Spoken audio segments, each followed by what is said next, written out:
Acredito que todos ou quase todos saibam que nós estamos trabalhando uma série de mensagens nesse mês de fevereiro. Inclusive, chegamos hoje na quinta mensagem, quinta e penúltima mensagem. Depois, no último domingo deste mês, faremos a sexta e última mensagem. E a série tem como tema, faça esse ano valer a pena. Onde nós estamos trabalhando dentro desta série, a ideia de que, por mais que nós sejamos totalmente dependentes do Senhor, por mais que nós reconheçamos que a nossa suficiência vem dEle, existe em nossa vida, existe em áreas da nossa vida, responsabilidades que precisam ser assumidas e atitudes que precisam partir de nós, para que aquilo no qual estamos empenhados venha a ter sucesso ou fracasso. De uma forma muito bem resumida, você também é participante daquilo que dá certo e daquilo que dá errado na sua vida. Você também tem a sua participação. Seu casamento, eu espero que em primeiro lugar ele seja abençoado e guardado pelo Senhor, mas você tem a sua participação nele. Você tem a sua participação como marido, você tem a sua participação como esposa, a sua relação com os seus filhos e a sua relação de paternidade. Eu espero que antes de qualquer coisa ela seja abençoada por Deus, mas você tem a sua responsabilidade como pai, você tem a sua responsabilidade como mãe. Eu espero que você seja um bom profissional, um profissional bem-sucedido no emprego em que você trabalha, na ocupação que você desenvolve, atividade profissional, ou até mesmo na empresa que você administre, seja funcionário ou até mesmo dono ou sócio desta empresa. Eu espero que Deus faça prosperar os negócios profissionais e financeiros na sua vida, mas você tem participação nisso, para que isso dê certo ou dê errado, porque muitas vezes, irmãos, tenho dito isso, nós temos uma tendência como seres humanos a culparmos os outros pelos nossos fracassos. Ora culpamos o diabo, ora culpamos as pessoas.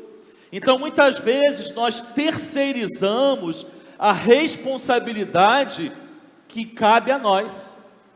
Muitas vezes existe algo na nossa casa que não está indo bem, e pode ser que você ocupe aquele perfil que você está sempre culpando o outro e nunca reconhecendo a sua parte. Às vezes a sua casa está de cabeça para baixo, às vezes é uma desordem no seu lar, e você também é responsável por isso. Existe algo que precisa partir de você para que as coisas deem certo. Porque, meu irmão, grave uma coisa: se você não se mover, se você não sair do lugar, se você muitas vezes por causa de um baque está prostrado, se você não se levantar e não seguir a caminhada, Deus não vai fazer por você aquilo que você pode fazer. Então nós estamos tentando esse mês, e eu confesso aqui, abro o coração, estou muito feliz com esta série de mensagem. Como pastor, estou sendo muito ministrado, mesmo pregando as mensagens. Espero que você também esteja tendo esse mesmo sentimento. Então nós queremos aqui trabalhar uma ideia como algo principal, mas que ela tem falado conosco em várias áreas da nossa vida. A gente tem trabalhado a ideia principal como igreja, como família de fé. Estamos prestes a iniciar um ano, mas como assim? O ano não iniciou em janeiro? Iniciou, mas o nosso ano eclesiástico inicia em março. Estamos fechando o planejamento da igreja e a partir de março iniciaremos nosso ano ministerial.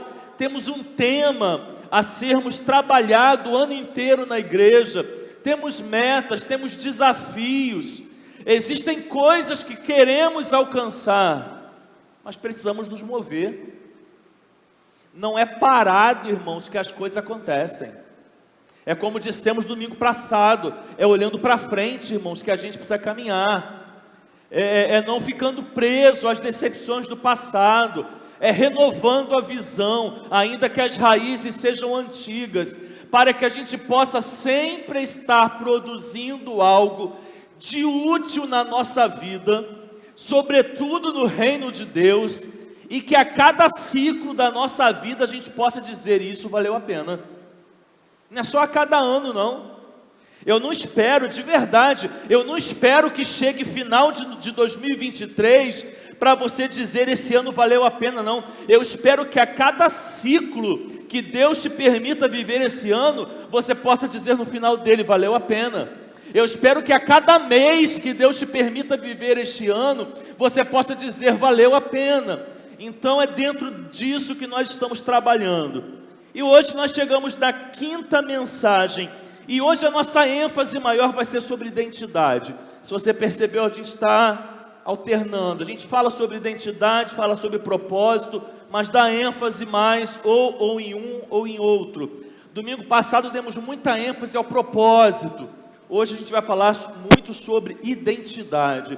E por que, irmãos, a gente vai falar muito sobre identidade?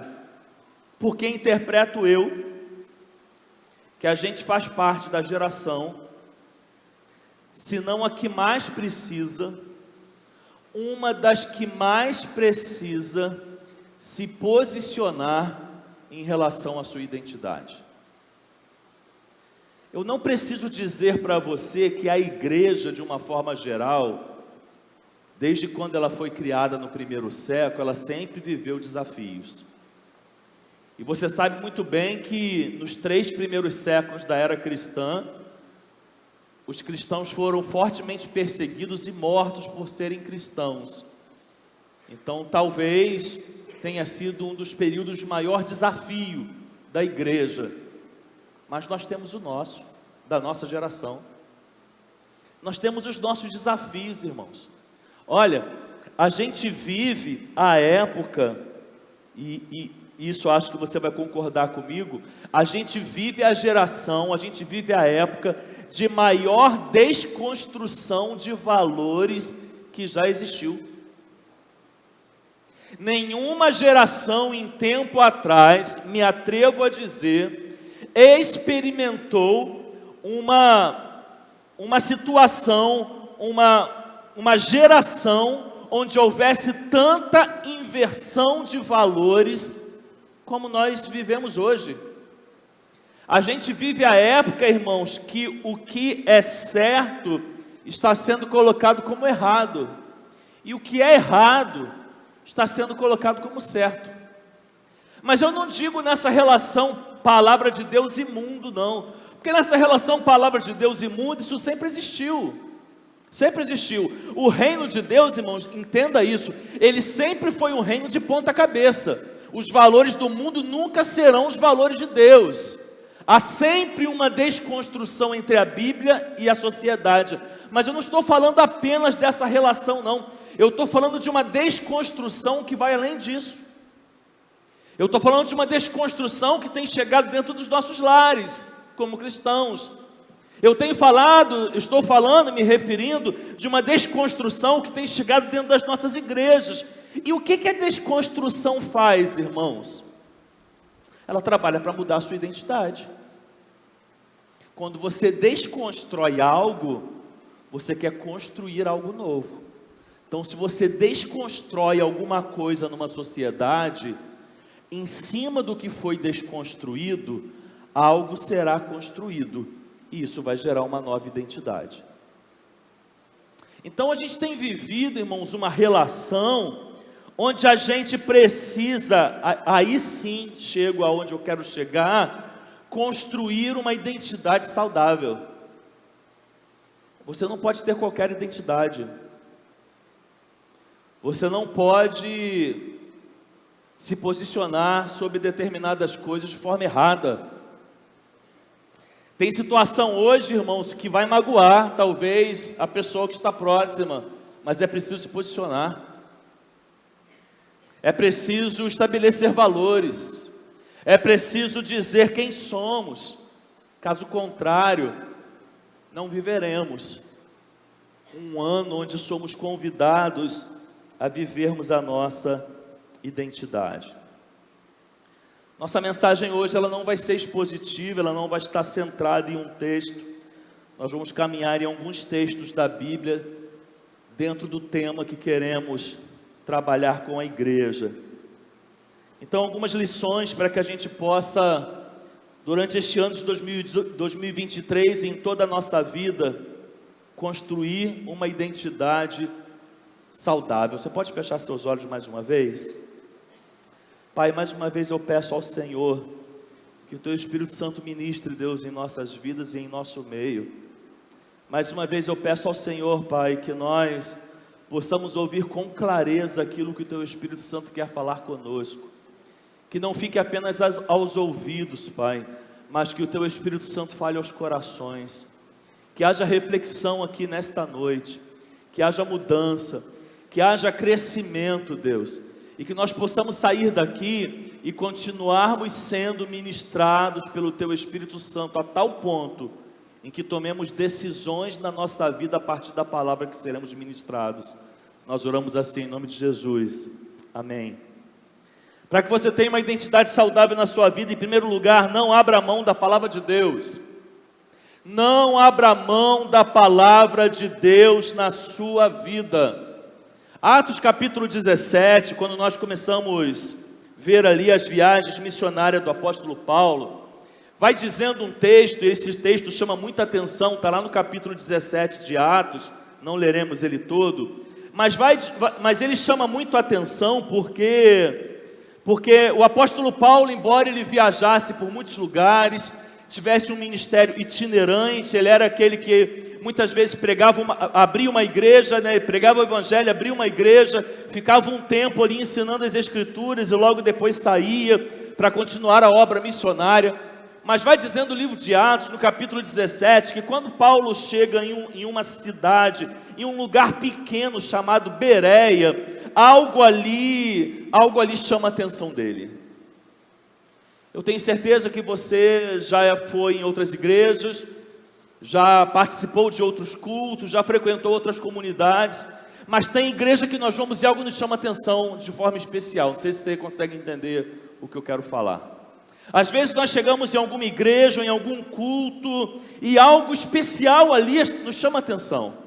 Às vezes é porque a igreja tem uma estrutura muito boa, às vezes é porque ela é muito calorosa, às vezes é porque está tendo uma atmosfera de adoração da glória de Deus, mas às vezes a gente passa por uma experiência de chegar em um lugar e alguma coisa nos chamar a atenção de forma diferenciada. E eu quero te trazer a essa reflexão, que esse comentário que Lucas vai narrando em Atos, não é um comentário qualquer.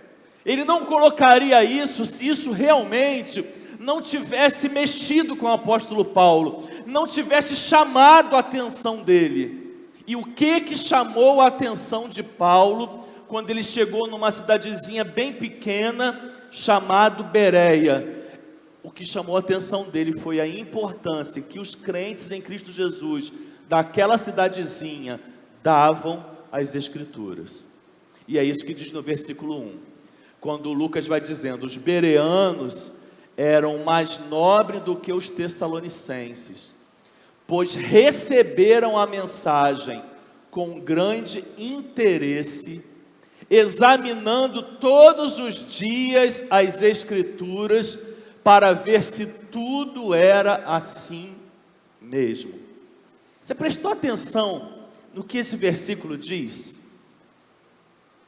Embora ele seja apenas um versículo, ele diz, irmãos, que primeiro eles receberam a mensagem com alegria, entusiasmo, interesse, vai variar aí de acordo com a tradução. Receberam a mensagem com interesse. Irmãos, a gente precisa ter interesse pela palavra de Deus. A gente precisa ter interesse pelas Escrituras. A gente tem que receber a palavra que nos é ministrado, seja através de um servo de Deus, ou seja pelo próprio Espírito Santo. Quando nós lemos as Escrituras, nós precisamos recebê-la com interesse. Eu preciso ter prazer. É como eu preciso ter prazer na lei do Senhor, eu preciso ter prazer na palavra de Deus, eu preciso ter prazer, irmãos, nas Escrituras, e é isso que chama a atenção de Lucas, ao ponto dele escrever no livro de Atos, que é isso que toca em Paulo de forma diferente. Cada igreja, a gente vai, quando estuda a vida do apóstolo Paulo, percebe que cada igreja, cada lugar marca ele de uma forma especial. Quando você chega lá no capítulo 20 de Atos, estou falando de cabeça, me perdoe se for 20 ou 21, e você vai ler, por exemplo, a despedida dele com os líderes da igreja de Éfeso. Aquele texto é um texto fantástico, fascinante. Quando você vai ver Paulo escrevendo aos Filipenses, no capítulo 1, e a gratidão que ele tem a esta igreja, e o amor que ele sente por ela, é algo extraordinário. Mas quando ele fala, irmãos, desse povo, embora fosse um povo bem pequenininho, que aos olhos das pessoas, talvez nem fossem pessoas de grande importância, mas para o apóstolo Paulo foi, e isso chamou a atenção dele. Chamou a atenção por quê? Porque eles não abriam mão da palavra de Deus. Eles recebiam com alegria, e depois de receber com alegria, eles faziam o quê? Eles examinavam. Você sabe por que tem pastor e igrejas hoje fazendo o que quer e pregando o que quer? Porque a maioria da comunidade cristã hoje não conhece de Bíblia. Você sabe por que tem muita gente ouvindo heresia e vivendo heresia? Porque não conhece nem examina as Escrituras. Porque se conhecesse e examinasse, não aceitaria.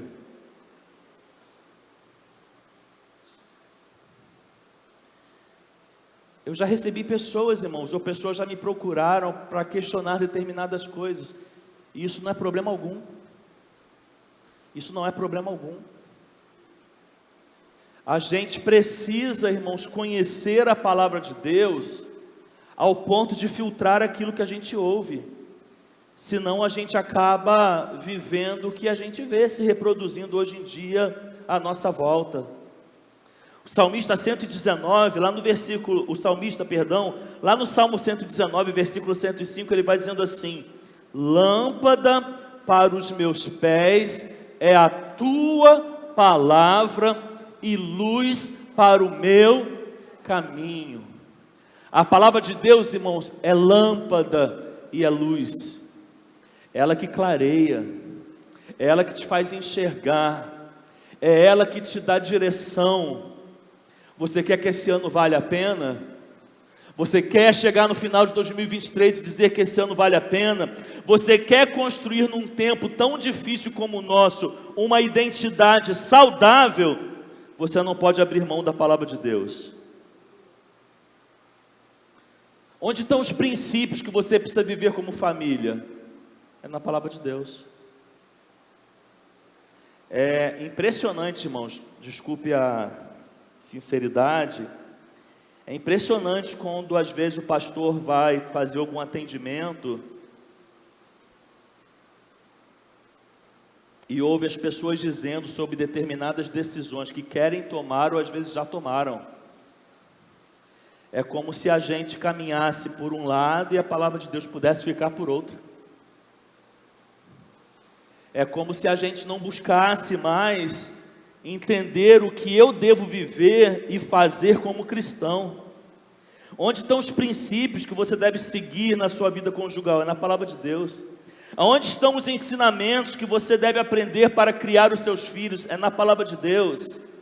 Aonde estão os princípios que você precisa levar para a sua vida profissional, para que você seja uma pessoa de caráter, para que você não viva a sua vida profissional fazendo uso indevido daquilo que não é seu, para que você não viva uma vida querendo tirar vantagem e explorar o outro. Esses princípios estão na palavra de Deus. Aonde estão os ensinamentos que nos ajudam a passar os dias difíceis na nossa vida? Porque não é uma profecia do caos, mas nesse ano eles virão. Eles virão. Talvez você esteja no segundo mês do ano e já esteja vivendo dias difíceis, porque eles farão parte da nossa vida. E aonde estão aquilo, irmãos? Aonde está aquilo que vai nos dar direcionamento, clareza, entendimento, sabedoria? É na palavra de Deus. Um professor americano do século passado, ele escreveu uma frase que diz assim: olha, os cristãos que viraram o mundo de cabeça para baixo foram homens e mulheres que tinham uma visão em seus corações e a Bíblia em suas mãos. Você lembra do que nós pregamos domingo passado? As raízes podem ser antigas, mas a visão deve ser renovada, mas não sem a palavra de Deus. Acrescente isso. Mas não sem a palavra de Deus. Mas não distorcida da palavra de Deus. As raízes podem ser antigas, a igreja pode ter raiz. Como raiz falamos de tradição, a igreja pode ter tradição. Eu não vou fazer uma idolatria à tradição, eu não vou viver um tradicionalismo. Então a visão ela pode estar sempre renovada, mas ela não pode estar divorciada da palavra de Deus, porque visão renovada, divorciada da palavra de Deus, não é visão, é heresia.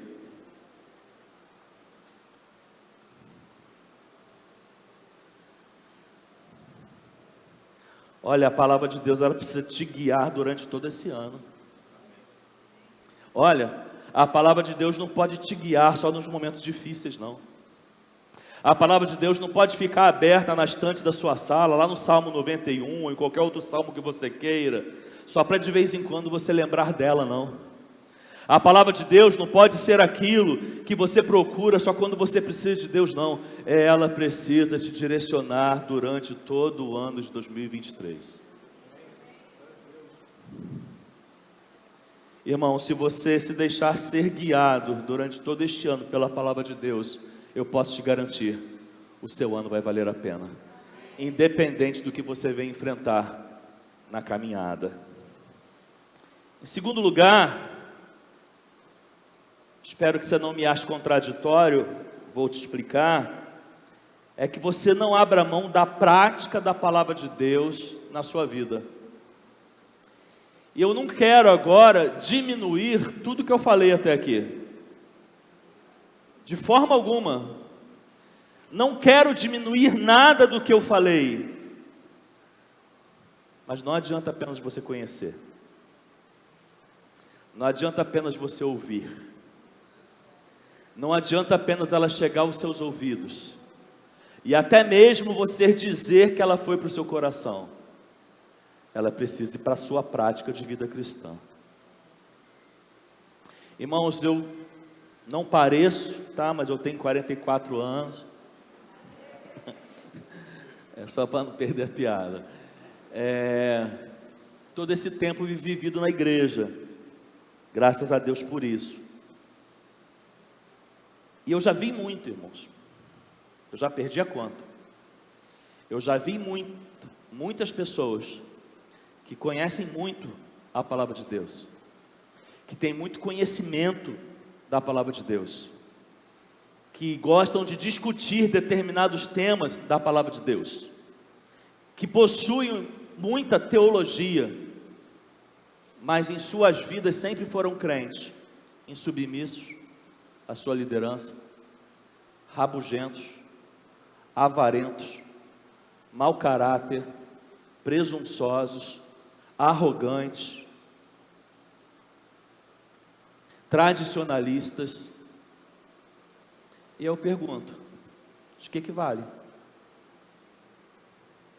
De que vale tanto conhecimento se eu não consigo colocar 10% de prática na minha vida? De que vale tanta discussão teológica se eu não consigo cruzar aquela porta e amar o meu próximo? De que adianta a gente se assentar, estudar, ler, ouvir e aprender tanto da palavra de Deus, se a gente não transforma a vida de ninguém? Tem uma pergunta, irmãos, que toda igreja evangélica brasileira deveria se fazer. Existe uma pergunta que todo crente evangélico deveria se fazer. Os últimos censos do IBGE e outros tipos de pesquisas apontam crescimentos absurdos do número de evangélicos no Brasil nas últimas décadas.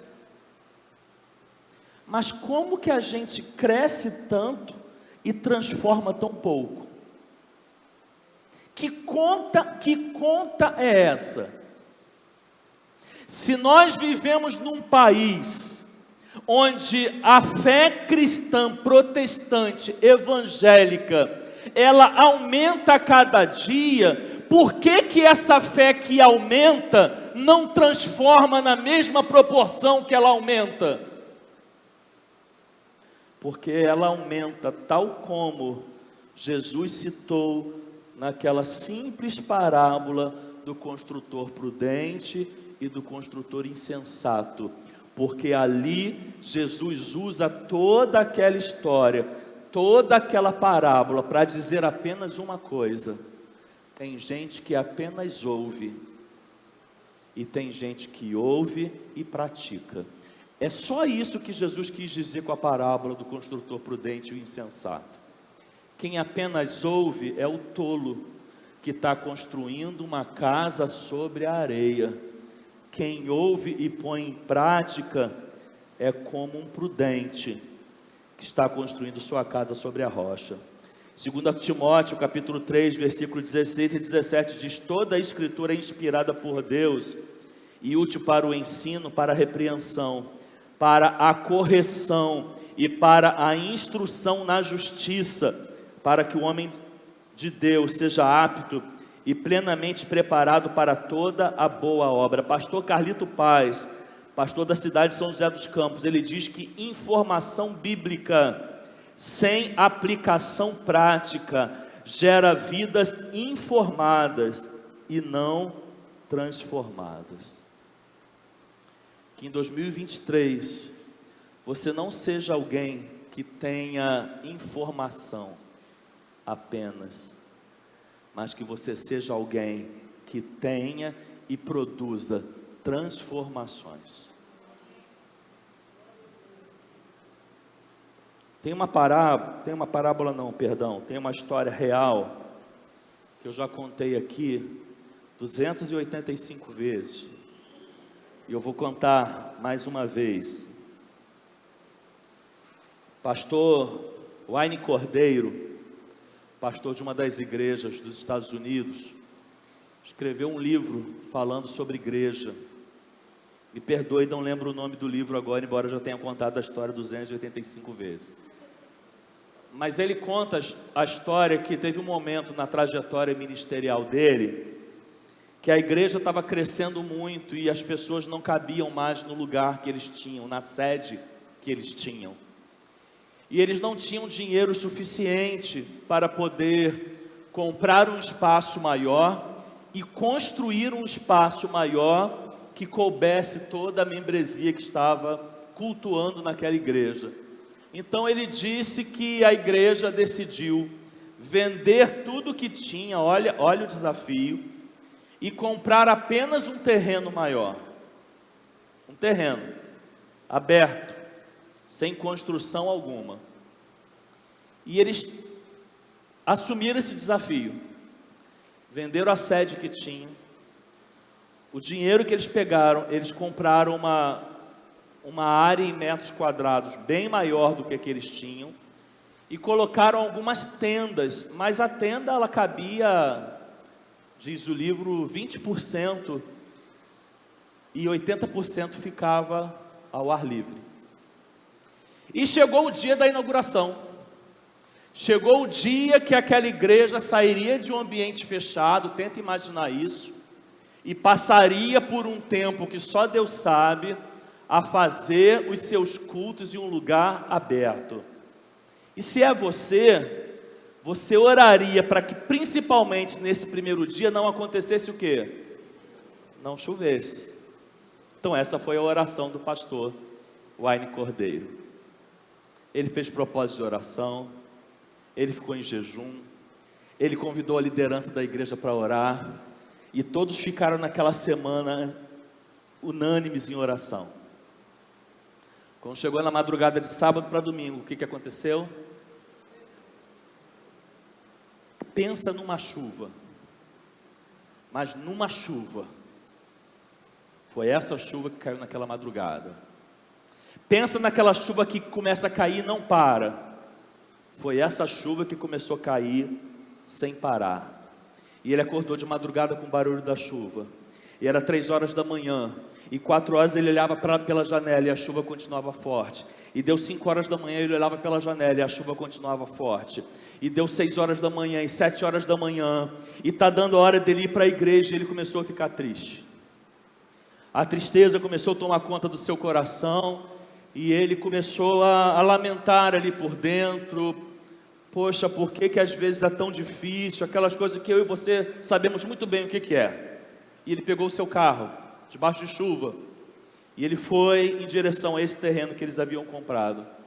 E vai dizendo o livro, quando ele vai se aproximando, ele começa a ficar impressionado com a quantidade de carros que ele vê estacionado próximo daquele lugar. E quando ele consegue estacionar o seu carro, ele fica mais ainda impressionado com a multidão que estava debaixo de chuva naquele terreno, esperando para cultuar ao Senhor.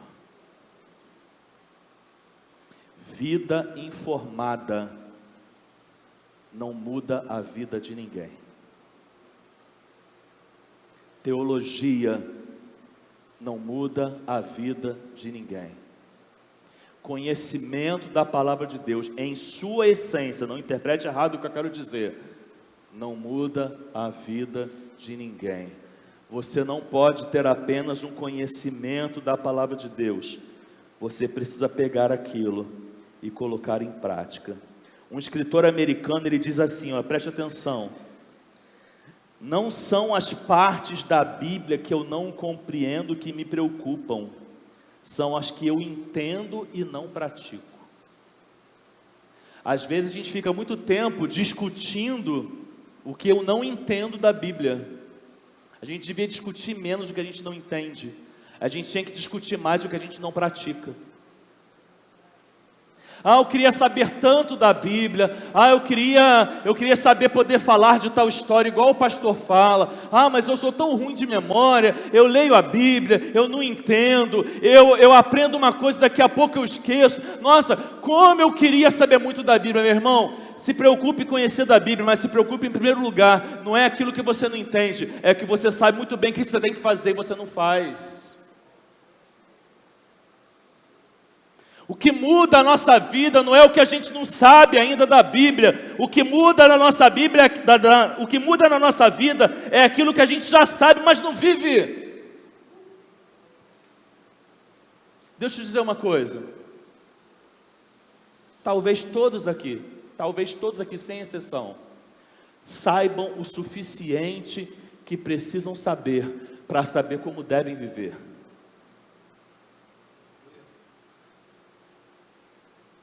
Só que muitas vezes a gente está discutindo aqui o que a gente não sabe.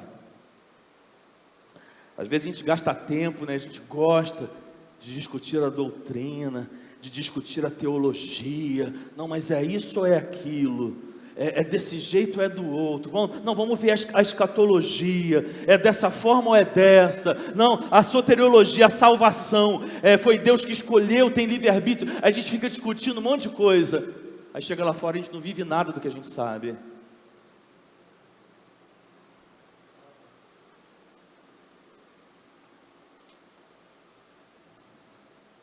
Terceiro lugar, para que seu ano valha a pena e para que você construa uma identidade saudável, não desperdice, não abra mão das oportunidades que você tem de aprender. Irmãos, aprendizado é muita coisa. Eu posso aqui tranquilamente confessar algo para você, porque vocês sabem que eu não tenho problema com isso. Tem muita coisa, irmãos, na minha vida cristã, que eu aprendi de um jeito, no meio do caminho eu reaprendi e aprendi de outro. A vida cristã também é uma vida onde a gente desaprende para aprender. Certa vez eu ouvia no seminário professores dizer que se você é um seminarista e chegou ali com medo da sua fé ser desconstruída, mas se ela é uma fé que precise ser desconstruída, é bom que ela seja desconstruída para que seja reconstruída novamente. Porque a vida, irmãos, a vida, o que ela mais nos traz de oportunidade é aprendizagem. E na vida cristã não é diferente, não. Então certa vez, eu não vou citar o nome, eu estava conversando com um pastor em final de carreira, vou dizer assim, final de ministério. Acabou de entregar o ministério numa igreja, eu estava conversando com ele. Sabe o que ele falou para mim? Ismael, não sei se você vai ter essas experiências, mas eu vi Deus fazendo muita mudança na minha vida no decorrer do tempo. E se eu fosse pregar talvez um sermão que eu preguei há 20 anos atrás, a essência dele eu manteria, mas talvez eu não pregaria da mesma forma, porque muitas coisas Deus foi mudando na minha vida cristã. Tem problema você viver isso não, meu irmão. Deixa eu te confessar uma coisa aqui, uma coisa bem simples. Teve um momento da minha vida que eu não conseguia levantar os braços para adorar a Deus, porque eu fui criado numa denominação que não se levantava os braços na hora da adoração. Então teve um momento na minha vida, eu estou falando de uma coisa tão simples para você ter uma ideia, teve um momento na minha vida que na hora da adoração, eu ficava travado, porque eu não conseguia.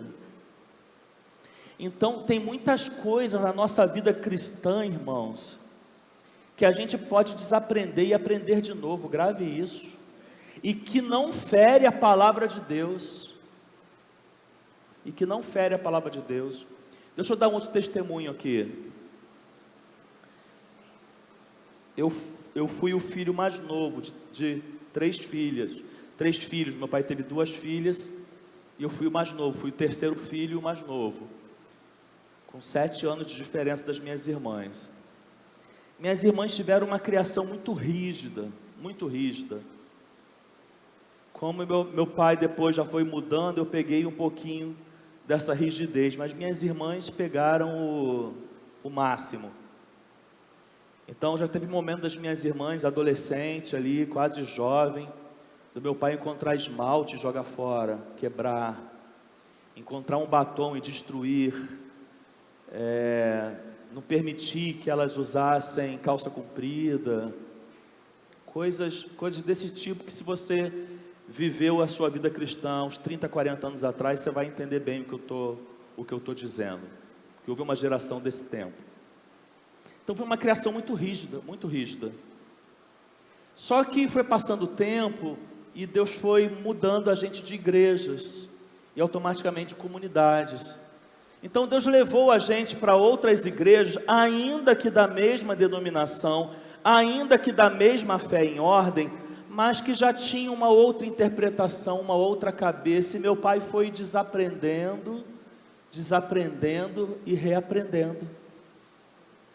Então, para minha sorte, quando eu já era adolescente, jovem ali, meu pai já tinha desaprendido e aprendido algumas coisas, que a gente às vezes aprende errado, irmãos, não precisa ter vergonha de se assumir, não. Às vezes a gente aprende errado que espiritualidade está em usar uma blusa de manga comprida até aqui. Eu estou falando alguma bobagem? Às vezes a gente foi ensinado, irmãos, que a espiritualidade está em colocar um terno, e que pastor não pode pregar sem terno. Eu estou falando alguma bobagem? Muitas vezes a gente aprendeu, irmãos, que espiritualidade é uma coisa que está longe de ser. Eu já tive vizinhos assembleando, nada contra os assembleanos, mas estou citando porque era muito esse perfil, de só poder usar camisa de manga comprida, não poder jogar futebol. Eu já tive vizinhos assembleanos que saíam aos domingos com a gola, com a manga da camisa aqui, com a gola fechada de gravata, mas durante a semana eu ouvia a mulher dele gritando porque ele espancava ela. Espiritualidade, muitas vezes, irmãos, nós tratamos como uma coisa que não tem nada a ver com espiritualidade. Então tem coisas na vida cristã que é saudável desaprender e reaprender. Então, se você precisa desaprender algo e reaprender na sua vida, e que isso não fira a essência da palavra de Deus, faça isso. Faça isso.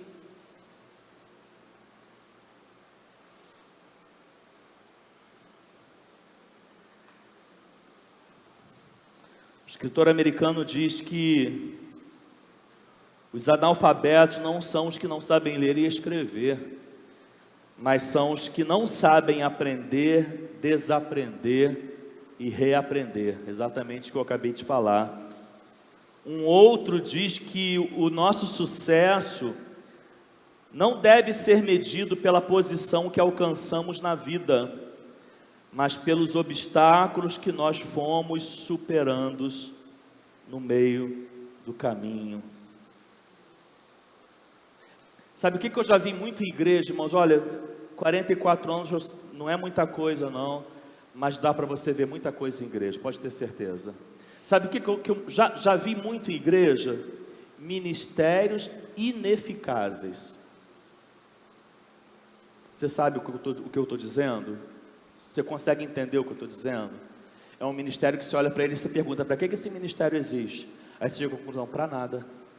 Mas ele existe por causa da tradição, porque o estatuto, o manual doutrinário ensinou que aquela organização tinha que existir, tinha que chamar esse nome. Com todo respeito, irmãos, conversa fiada. Ministério na igreja tem que existir se ele for eficaz.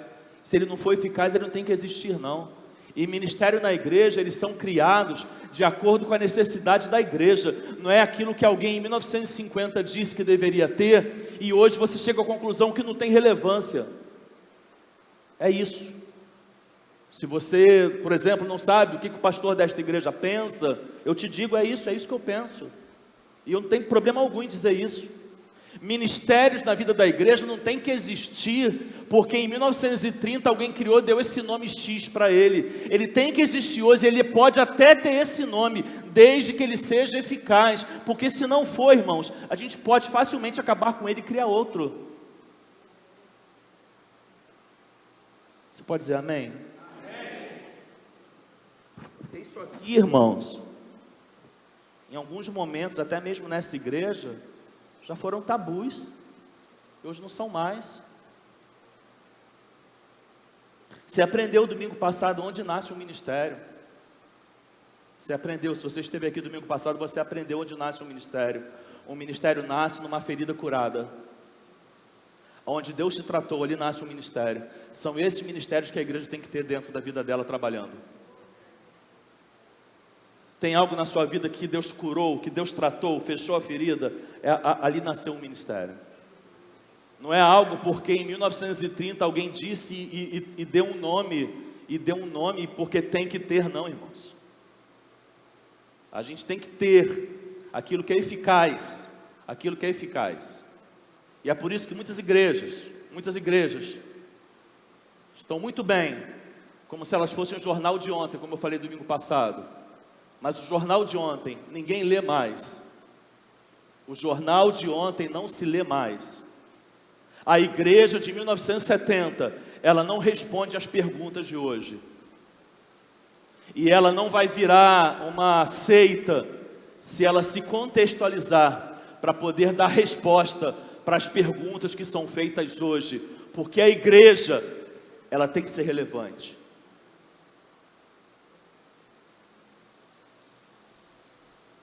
Então a gente às vezes tem que tomar cuidado, irmãos, para a gente não perder a nossa identidade como igreja. Vou citar alguns exemplos. Muito serviço e pouco amor desconstrói a identidade da igreja. Sabe o que é muito serviço e pouco amor? É agenda cheia.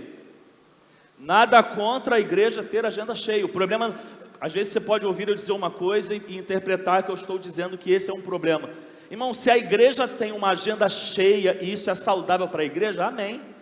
Eu fui gestor ministerial de uma igreja de, na época, 800 membros e mais de 1.000 frequentantes, e fui gestor por 3 anos, trabalhei em tempo integral, era contratado da igreja, eu era um gestor de todos os ministérios da igreja, e quando eu fechava o calendário do ano, sem exagero, não tinha um sábado do ano sem programação. Não ficava um sábado do ano sem programação. Em todos os sábados tinha programação ministerial. O problema não é a agenda, mas também não há problema a igreja não ter uma agenda cheia, porque o que faz a igreja não é a agenda, o que faz a igreja é o que ela vive. Então a gente pode perder a nossa identidade quando a gente tem muito serviço e pouco amor. É muita gente fazendo, mas fazendo sem propósito. Pode ser a coisa mais simples dessa igreja. Você tem que fazer com propósito. Você pode achar que estacionar um carro seja algo simples, mas você tem que fazer com propósito. Você pode achar que vir aqui colocar um papel e um copo de água para o pastor seja algo simples, mas você tem que fazer com propósito. Sabe por quê? Porque não há serviço que substitua o amor. Não há serviço que substitua o amor. Quando você chega no Apocalipse, João escreve 7 cartas a 7 igrejas, e tem uma carta que é destinada à igreja de Éfeso. Essa igreja recebe tanto elogio pelo que ela faz, mas a constatação final é: vocês abandonaram o primeiro amor. Vocês continuam fazendo, mas fazem sem amor. Então, quando a gente faz sem amor, a gente perde a identidade. Não é só na igreja não. Você perde a identidade na sua vida conjugal quando você passa a fazer sem amor. Você até faz, mas está fazendo seu amor, está perdendo identidade. Você começa a perder identidade na sua vida profissional quando aquele trabalho, aquela ocupação vira um fardo na sua vida, e você faz, mas você faz sem amor. Avalie sua vida. Avalie a sua vida. Faça reflexões na sua vida e não coloque o serviço acima do amor. Primeiro é o amor. E é porque eu amo que eu sirvo. É porque eu amo que eu me entrego. É porque eu amo que eu me dedico. Aí o seu ano vai valer a pena. Segundo lugar que pode fazer a gente perder a nossa identidade é quando nós, como igreja, começamos a deixar de ser o meio para querermos ser o fim. Grave uma coisa: a igreja não é o fim, ela é o meio para atingir o fim. A igreja estabelecida aqui neste mundo, ela é o meio para alcançar o fim. Onde eu quero chegar? Você não vai à igreja, você é a igreja. É muito bom que as pessoas venham aqui, mas a nossa missão não é venhamos para cá, a nossa missão é saiamos para lá. Cristo, presta atenção, Cristo não é o alvo que eu miro porque eu quero chegar. Cristo é aquele que eu olho todos os dias e imito porque eu quero ser igual. Tem muita gente vivendo a vida cristã, colocando Cristo lá onde está aquele ventilador. Então ele é um alvo. E aí a pessoa pensa que a vida cristã é ela caminhar para alcançar a Cristo. A vida cristã não é caminhar para alcançar a Cristo. A vida cristã é caminhar para ser Cristo. É para ser tal como Cristo. Porque Cristo não é nome. Jesus o Cristo, Jesus o Messias e cristãos são pequenos cristos. Então a nossa identidade não é ter Jesus como alvo a ser alcançado, é como essência a ser vivida.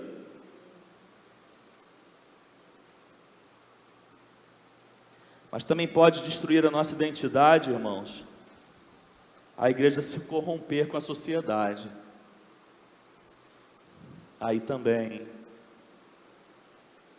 acaba com a identidade da igreja. Você sabe o que mais está acontecendo hoje? Não estou inventando nada.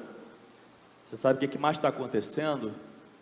São igrejas batistas fazendo assembleias e dizendo que a partir daquela data eles passam a aceitar em seu rol de membros e batizar pessoas que vivam a vida homoafetiva. Eu não tenho problema em falar isso, mesmo sabendo que esse culto vai para a internet, porque nós como cristãos, nós não temos que aceitar aquele que se converte e permanece em qualquer tipo que a palavra de Deus nos ensina como pecado, seja a homossexualidade, seja o adultério, seja qualquer outra coisa, porque a palavra que nós pregamos é uma palavra que precisa gerar transformação, mudança de vida. Então, muitas vezes a igreja é aquela que se corrompe com a sociedade. Isso aconteceu com a igreja de Corinto. Já que estamos citando muito o apóstolo Paulo, quando ele escreve lá no capítulo 6 da primeira carta, ele diz: todas as coisas me são lícitas, mas nem todas me convêm. O contexto era esse. Havia muita prostituição, muito paganismo na cidade de Corinto. O apóstolo Paulo, aquela cidade ela é evangelizada, cria-se um grupo de cristãos, forma-se uma igreja de Cristo Jesus. Só que eram pessoas que antes de se converterem ao cristianismo tinham uma vida das mais absurdas que você possa imaginar. Então tinha uma prática na cidade de Corinto, que tinha um templo, e tinham vários templos a deuses pagãos, que tinha um templo que as pessoas iam ali, cultuavam ao Deus, que eles serviam, e depois eles tinham relações sexuais com sacerdotisas, que eram chamadas de prostitutas culticas, e o sexo rolava na praça da cidade a noite inteira. Então era uma cidade com orgia a noite inteira. Aí aqueles cristãos que antes viviam nisso, se converteram ao cristianismo, se tornaram a igreja de Cristo Jesus, queriam ficar dentro da igreja de Cristo Jesus, mas durante a semana indo lá no templo pagão, para poder se prostituir com as sacerdotisas culticas, com as prostitutas culticas.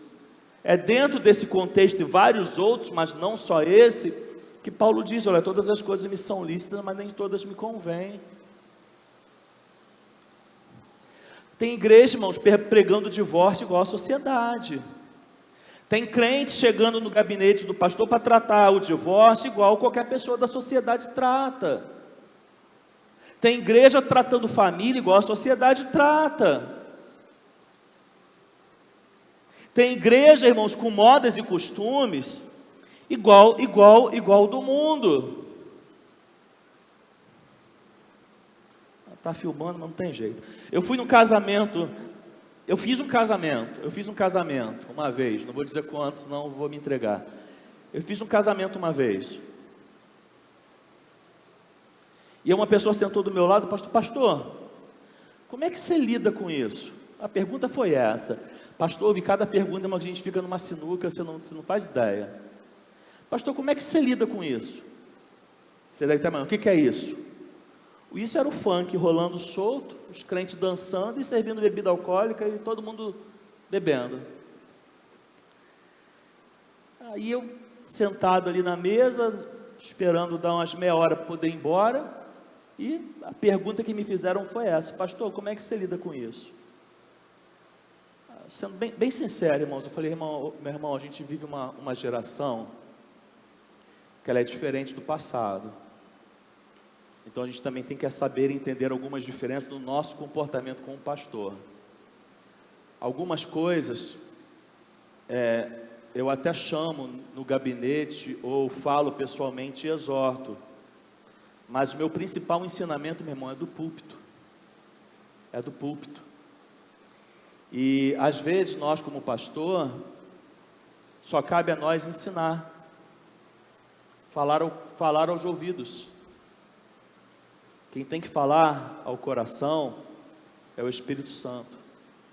Então tem coisa que a gente até exorta no púlpito, chama pessoalmente, fala, mas se ainda assim a pessoa não muda, irmãos, é responsabilidade dela com Deus.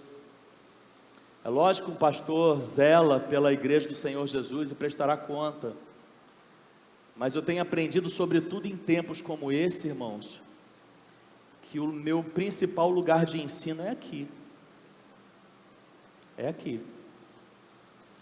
Eu vou te exortar em algum momento, ainda que você não goste, mas eu não vou pegar na sua mão e ficar guiando você 24 horas por dia não, meu irmão.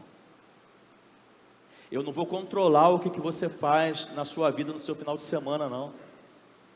Eu não tenho um radar eletrônico para vigiar você e saber o que você está fazendo, onde você está, e se você está dando bom testemunho ou mal. Eu não controlo o seu celular e nem faço as selfies que você faz. Quem faz é você mesmo. E sobre tudo isso, quem vai prestar conta ao Senhor é você. Então eu ensino, eu prego, eu exorto, se precisar eu corrijo, mas a responsabilidade principal da vida cristã, não é isso que falamos aqui na abertura, ela também é sua. Amanhã você não culpe a igreja, e amanhã você não culpe o pastor, porque muitas vezes é isso que acontece. Então você não culpe o pastor, você não culpe a igreja, responsabilize-se a si mesmo. Em último lugar, para encerrarmos esta palavra, para que seu ano valha a pena, e para que você tenha uma identidade e construa uma identidade saudável, não abra mão de viver pela fé. Vamos falar juntos? Não abra mão de viver pela fé.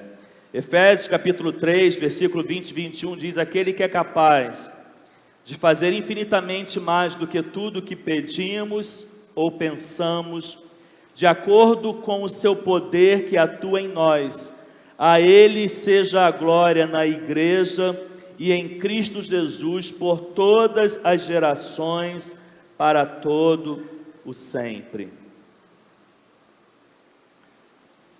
Tem algumas palavras, irmãos, que se eu falar, você sabe que elas estão em evidência. Existem algumas palavras em evidência na nossa sociedade. Uma dessas palavras é a palavra crise. Você ouve essa palavra em vários ambientes. Se você está trabalhando e o teu trabalho movimenta algum tipo de dinheiro, você vai ouvir essa palavra. Se você trabalha exercendo atividade de vendas, de comércio, você vai ouvir essa palavra. Então essa palavra está presente em muito lugar. E essa palavra, irmãos, ela vai estar presente no nosso ano de 2023 em alguns momentos. Em alguns momentos você vai sair daqui da igreja renovado com uma palavra, mas você vai chegar em casa ou vai acessar a internet e a palavra que vai bombardear na sua mente é a palavra crise, crise, crise, crise, crise. Às vezes você vai sair daqui entusiasmado, eu vou viver o ano da identidade e do propósito de Deus na minha vida, mas você vai chegar no seu trabalho, na sua empresa, no seu negócio, e a palavra vai ficar o dia inteiro no seu ouvido, é a palavra crise, crise, crise, crise, crise. Às vezes você vai se esforçar para viver uma vida cristã mais autêntica, e às vezes a sua família, a sua casa, o seu casamento vai estar numa estação ruim, numa fase ruim. Às vezes a sua vida financeira não vai atravessar o melhor momento que você quer, e você vai ser bombardeado com a palavra crise. Então, para que seu ano valha a pena e para que você tenha uma identidade saudável, não abra mão de viver pela fé. O que é viver pela fé? Não é viver por aquilo que meus olhos veem, é viver por aquilo que eu não enxergo, mas eu creio. Eu disse uma frase aqui domingo passado, não sei se você gravou. Deus já está nos esperando no futuro. O tempo hoje pode ser de crise, mas ela vai passar. Você vai chegar, mas não abra mão de viver pela fé. Não coloque a circunstância acima da fé. Não coloque o problema acima da fé. Não coloque a falta de recurso acima da fé. Não coloque a frustração acima da fé. Não coloque a decepção com o outro acima da fé. Coloque a fé acima de todas as coisas. Você pode se colocar de pé? Coloque a fé acima de todas as coisas. Eu quero terminar essa mensagem. Nós vamos ficar alguns dias sem nos encontrarmos como família de fé. Os feriados de carnaval, nós não teremos celebração no domingo e nem na quinta-feira. E não há problema nisso, não há problema nisso. A gente pode ano que vem fazer diferente? A gente pode criar uma programação para fazer, a gente pode, mas esse ano a gente decidiu dessa forma, e isso não é problema. Lembra, a agenda não é o problema. Então gasta esse tempo de forma útil, Use esse tempo com a sua família, use esse tempo para ler um livro, use esse tempo para visitar um parente que há muito tempo você não vê. Vai ver sua mãe, seu pai, vai estar com a família, vai fazer coisas que rotineiramente você não faz. O problema não é a agenda, o problema não é a gente fechar um dia ou outro. A igreja não é você aqui, a igreja é você onde você estiver. É lógico que estar aqui é importante, mas nós ficaremos alguns dias sem nos vermos. Nossa próxima celebração vai ser daqui 10 dias, no domingo dia 26, pela manhã e depois à noite, encerrando esta série. Então eu quero orar com você. Eu quero ter esse momento de oração com você. Nós temos motivos para orarmos. Eu estou terminando o culto hoje, estou indo para Nova Iguaçu. E eu vou passar esse final de semana lá na casa da minha sogra. E nós estamos com um tio muito doente, em estágio terminal. Um tio muito querido, tio da minha esposa. Desde quando nós começamos com as transmissões, eu tenho muitas ovelhas online. Principalmente por eu ser criado na Baixada Fluminense, eu tenho muitas pessoas que nos assistem que são de lá. E esse que está em estágio terminal é um deles. Em condições normais, que não a de hoje, acabaria este culto, não passaria 2 minutos, chegaria uma mensagem no meu WhatsApp: Pastor Ismael, que palavra abençoada. Seria ele me enviando essa mensagem, porque ele fazia isso em todos os cultos. Mas nesse momento ele está no estágio terminal de câncer. Provavelmente vai ser entubado hoje ou nas próximas horas. Eu não sei o que vai acontecer, só Deus sabe. Então os problemas vão surgir. As crises serão vivenciadas por nós. Elas não podem sobrepor a fé. Elas não podem sobrepor a confiança em Deus. Isso vale para todos nós. Então, já que ficaremos 10 dias sem nos encontrarmos, vamos orar. Vamos orar como família de fé. Vamos orar como igreja. Feche seus olhos. Fale com o Senhor. Ore pela sua vida. Ore pela vida de quem você lembrar. Ore por quem está perto. Ore por quem está longe. Ore pela igreja. Coloque os seus problemas diante do Senhor. Pai, nós queremos, mais uma vez como igreja, levar as nossas vozes aos céus. Nós queremos num Deus que está acima de nós, que governa esta igreja, governa a nossa vida, governa todas as coisas, e como temos pregado aqui, governa o ano que nós nem vivemos ainda. O Senhor governa o amanhã. O Senhor tem o amanhã nas palmas das suas mãos. Então neste momento, Pai, de uma forma muito especial, eu quero colocar cada pedido que está sendo levado aqui, seja em pensamentos ou em palavras ao Senhor.